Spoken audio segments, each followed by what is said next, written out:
Hello, this is Victor from RestoreYourMercedes.com, and this video is for Eric in Arizona. Eric, here's your unit, and it came pretty clean. I mean, it was cleaned up by you, I guess. It was nice.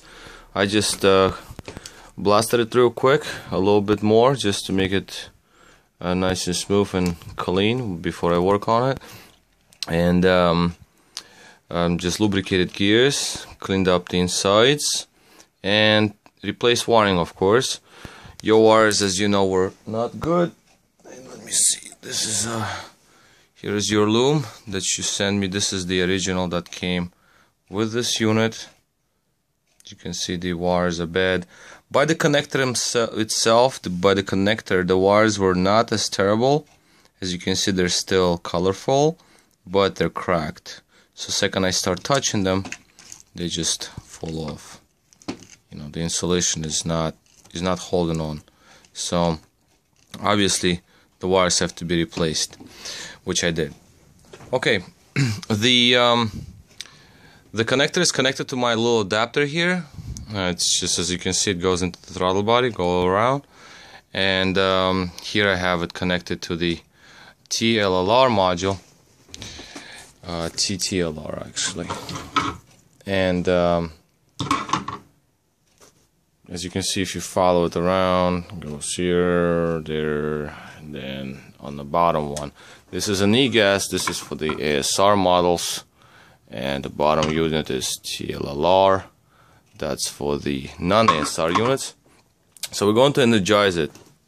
The throttle plate itself is going to open either way, because this unit really controls cruise control and idle speed. So it doesn't really, alters the operation of the linkage.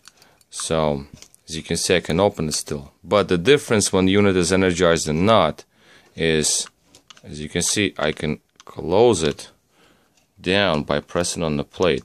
This is when unit is off. As you can see, I can close it down in this area right here. This is the linkage that pushes down on the stoppie, and I can do it when unit is not energized. Now we're going to energize it, put the power on, and now again throttle linkage opens, but if I try to press it, I can't close it. The reason being is that it controls idle now, and motor, gears, and clutch, they hold throttle plate from not closing, so idle is correct. So therefore I cannot close it more. Also, if need be, it will open and close because, again, idle control. See, if I try to move the gear, motor brings it back to preset position. That means that idle is being controlled at this moment. This is basically the only test I can do, but this test reveals that the clutch coil is good, potentiometer is good, motor is good, and all the wires are correctly connected to their terminals. Because if they would have not been, then unit will not hold idle. So right now it does, and obviously cruise control will also be controlled by the motor and gears and all that stuff. Again, as you can see, I can try to press on the plate, but the motor is gonna bring it up to open again. Show you again, shut it down. When you shut it down, I can spin gears freely, and as you can see, I can close it because there is no resistance from the motor. It's not keeping the idle where it has to be. So now I'm gonna, this is a little bit of grease over there, the white spot.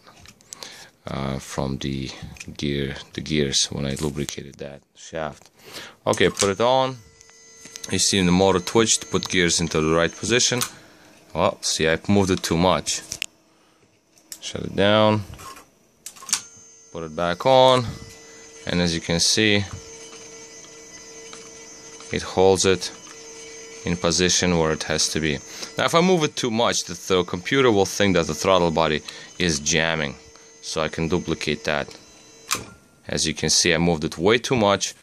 The computer sensed that the potentiometer reading dropped, and it kind of felt like, okay, well, if it drops so much and the motor's trying to keep it up, that means that there's a jamming in the plate, something got inside.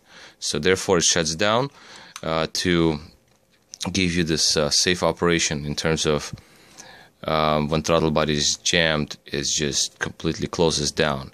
If it does not help to stop the car from accelerating, computer will send a signal to shut down the fuel supply. It's a double security sort of with the Mercedes throttle bodies. Both have fuel safety shut off and closing of the throttle. Even if it's not ASR unit, it still will do that. But this unit does exactly what it has to do. So I can just shut it down again by pushing and forcing the gear so much to move the potentiometer. So it's nice and sensitive, so that's good. That means potentiometer reads nice. Okay, well, I just wanted to make this quick video here just to show that the unit is operational before I'm going to disassemble all of my connections here and close the unit down and glue everything together and put it for overnight bench test. And once it passes, off it goes back. Alright, well, this is Victor from RestoreYourMercedes.com. Thanks for watching.